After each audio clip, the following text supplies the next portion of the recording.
আসসালামু আলাইকুম ওয়া রাহমাতুল্লাহি ওয়া বারাকাতুহু। সম্মানিত দিনী ভাই ও বোনেরা, পৃথিবীর যে কোনো প্রান্তে যেখানে থাকুন না কেন, যদি কোনো বিপদে পড়েন, পৃথিবীর যে কোনো প্রান্তে যেখানে থাকুন না কেন, যদি কোনো বিপদে পড়েন, তো সঙ্গে সঙ্গে বলবেন লা ইলাহা ইল্লা আনতা সুবহানাকা ইন্নী কুনতু মিনাজ জালিমিন। এই দোয়া বলে যদি কোনো পুরুষ নারী বিপদ থেকে আল্লাহ তাআলার কাছে মুক্তি পেতে চায়, আল্লাহ সুবহানাহু ওয়া তাআলা তাকে বিপদ থেকে মুক্তি দান করবেন। যেখানেই থাকুন না কেন, যত বড়ই বিপদ হোক না কেন, যতই কঠিন বিপদ হোক না কেন, যদি সঙ্গে সঙ্গে এই দোয়াটি পাঠ করেন, পাঠ করে আল্লাহকে যদি বলেন, আল্লাহ তুমি আমাকে এই বিপদ থেকে উদ্ধার করো, তুমি আমাকে বিপদ থেকে রক্ষা করো, আল্লাহ সুবহানাহু ওয়া তাআলা এই বিপদ থেকে উদ্ধার করবেন ইনশাল্লাহ।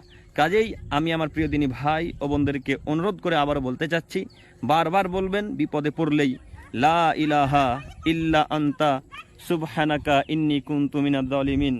আবার বলবেন লা ইলাহা ইল্লা আনতা সুবহানাকা ইন্নী কুনতু মিনাজ জালিমিন।